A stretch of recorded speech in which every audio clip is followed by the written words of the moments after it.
এটাই পৃথিবীর একমাত্র শহর যেখানে মানুষের মতোই সমান অধিকার নিয়ে ঘুরে বেড়ায় লাখ লাখ বিড়াল।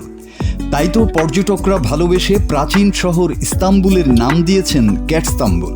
এখানে তারা শুধু পথপ্রাণী নয়, শহরের বাসিন্দা, এমনকি পর্যটকদের প্রিয় আকর্ষণও। ক্যাফে, মসজিদ, মেট্রো সবখানেই তাদের অবাধ বিচরণ। কিভাবে একটা শহর এতটা ভালোবাসা দিয়েছে বিড়ালদের, চলুন ঢুকে পড়ি ক্যাটস্তাম্বুলের মিউ মিউ ভরা সেই জাদুকরী দুনিয়ায়।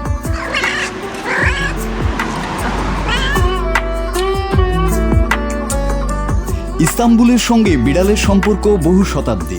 ওসমানীয় আমলের সেই বিড়াল রক্ষক থেকে শুরু করে আধুনিক সময়ের পথের অভিভাবকদের সঙ্গে বিড়ালের রসায়ন যেন জন্মগতভাবেই তৈরি হয়ে আছে। 1.5 কোটিরও বেশি মানুষ এখানে ঠাঁই পাওয়ার জন্য প্রতিযোগিতা করে।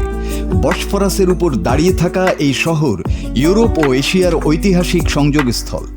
শহরটিতে মানুষ ও বিড়ালের সম্পর্ক বহু পুরনো। প্রায় 2.5 লাখ পথবিড়াল আছে এখানে। এটি প্রেম আর জীবনের অবিরাম মিউ মিউ শব্দে ভরা এক সজীব নগরী। ইস্তাম্বুলের বিড়ালরা মোটামুটি পোষা প্রাণীও নয়, আবার পুরোপুরি পথবিড়ালও নয়। দুয়ের মাঝামাঝি এক পরিচয় এদের। শহরের এসব বিড়ালের নির্দিষ্ট কোনো মালিক নেই, বরং প্রতিটি এলাকার মানুষ মিলে তাদের যত্ন নেয়। বিড়ালদের প্রতি এখানে যে সম্মান দেখা যায় তা অন্য কোথাও দেখা কঠিন। প্রতিটি পৌরসভায় আলাদা ভেটেরিনারি বিভাগ আছে।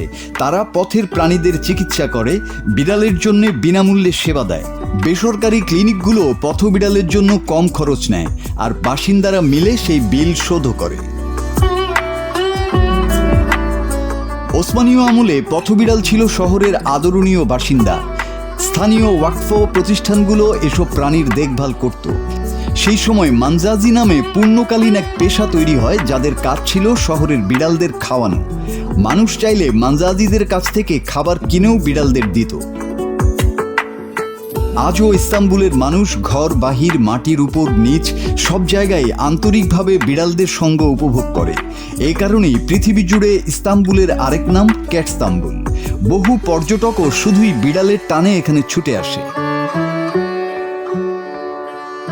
এই উচ্ছ্বসিত ও কোলাহলময় শহরের সবচেয়ে শান্ত প্রাণী হলো পথের বিড়াল। চলতি পথে ক্লান্ত হয়ে কাঠের বেঞ্চে বসলে পাশে চুপচাপ বসে থাকবে এক বিড়াল, কিংবা সমুদ্রের ধারে দাঁড়িয়ে শহরের দৃশ্য দেখার সময় পাথরের দেয়ালে গা ঘেঁষে অন্য এক বিড়াল।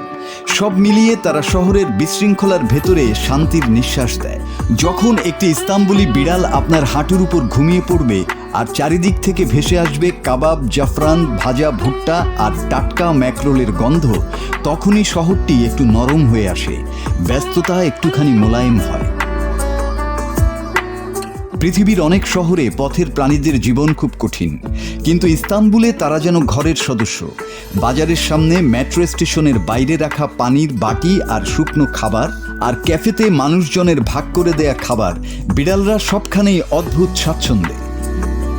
মানুষ ও বিড়ালের সহাবস্থানের শুরু হয়েছিল এখানেই। ওসমানীয় আমলে বিড়াল ছিল ব্যবহারিক প্রয়োজন, গুদামে খাদ্য রক্ষার জন্য। আজ সেই কাজ বদলে গেছে। বিড়ালরা পরিণত হয়েছে শহরের অনানুষ্ঠানিক পর্যটক দূত হিসাবে। কঠিন ব্যস্ত শহরটিকে তারা নরম আভাস দেয়।